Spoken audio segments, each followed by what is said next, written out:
Hi, welcome to my designer diary for this week. Now, I think I missed last week. Life's been a little bit busy, but I've got a little bit of an update on what I've been working on. So, a quick recap in case you didn't see the original video. But there was a discussion on my Discord about adventure writing and Amazon in particular, and the gist of the conversation went along the lines of one of the most reliable ways of generating um, sales of your older product is to release a new product because most creatives are for RPGs are on DriveThruRPG. Your new product gets lots of homepage exposure, and people can click through and they can see what else you've made. Titles by the same author, that sort of thing. And so of the new product puts your old products in front of people, and you can use things like footers and whatnot to make sure that happens, and purchaser notes to make sure that happens. So every time you release something new, you can drive sales to something old. Now, with Amazon, this is doubly true because the Amazon algorithm has a kind of 2 week life cycle. If you imagine a curve which kind of starts high and drops away to zero in double quick time, that's the typical sales curve of a book on Amazon.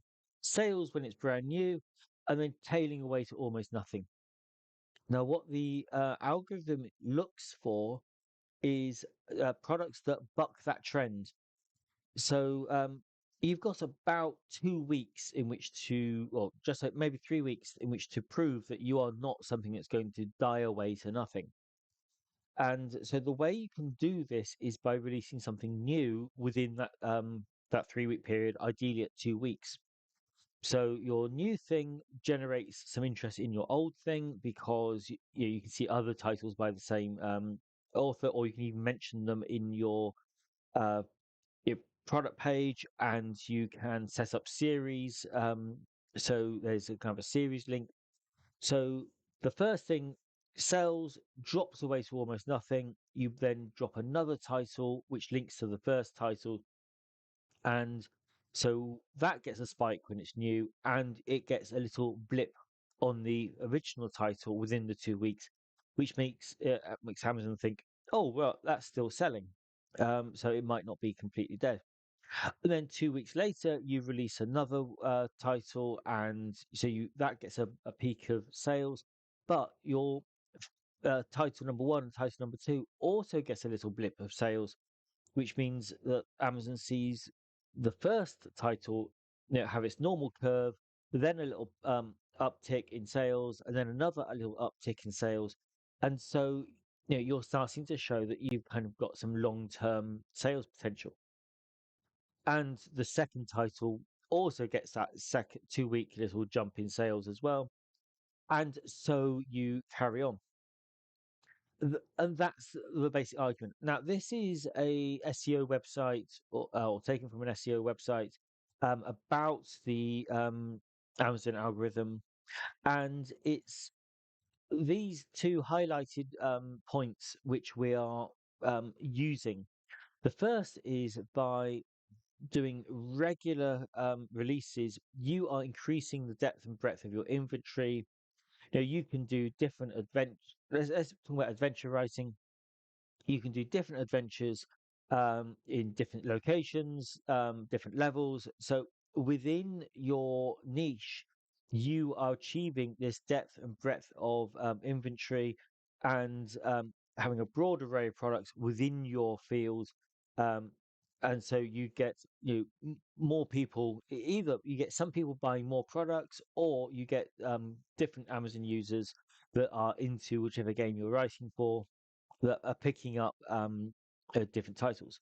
But there's also, now this is the last point here. This is really the drop off, is the fact that if Amazon is seeing organic sales that keep on going without the aid of marketing and promotions and sponsored products, then Amazon will reward that. because it doesn't have to use a sponsored product slot. It can just increase your place in the rankings um, for when people search. So and the latest iteration of the algorithm has improved the search. So that's it. So it's these two elements that the this 2 week cycle regular release hits. Now, at the time, I was saying that if you get kind of quite formulaic in your adventure writing, so you're using the same document template, maybe you've got your existing uh, a library of stock art. Every adventure writer I know has got a lot of stock art already. So if you already got a lot of art, and so you pick monsters for your adventures where you already own the art, you design one document template, and that's what they're all going to use. So you don't you're 90% of your page layout's already done because you've done the basic development, and you're always writing for the same rule system, so you can you you know how the challenges work. You're not having to reinvent the wheel all the time.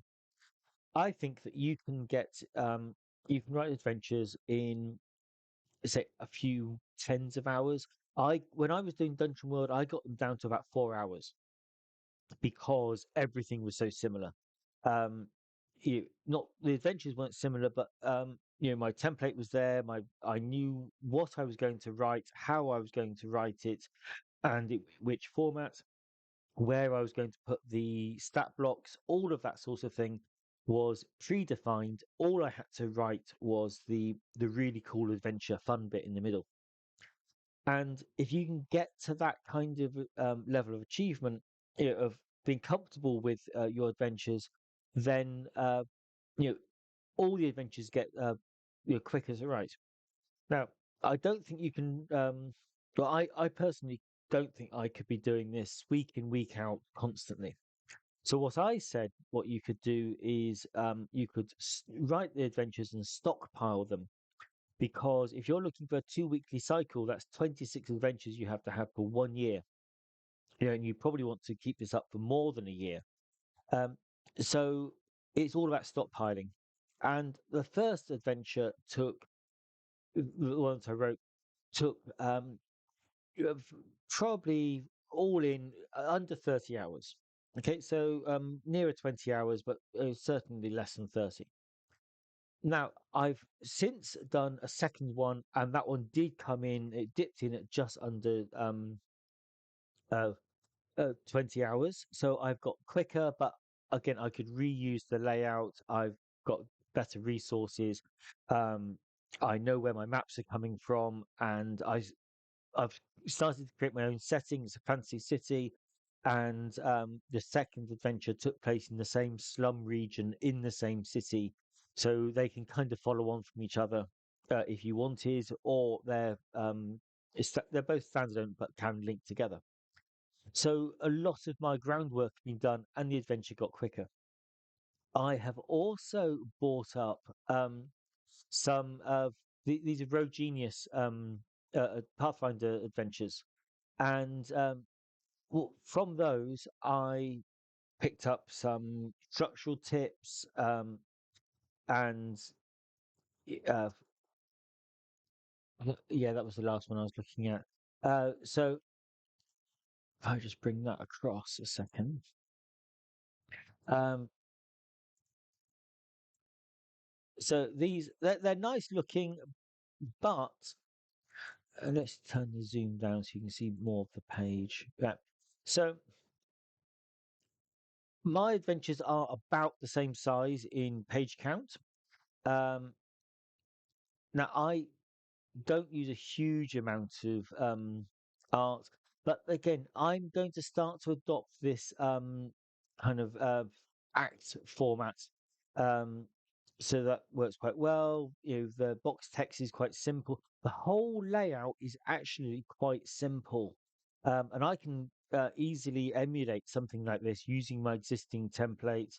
They aren't particularly worried about leaving white space. The maps, the art is, you know, relatively simple. Those they look like Encarta maps to me.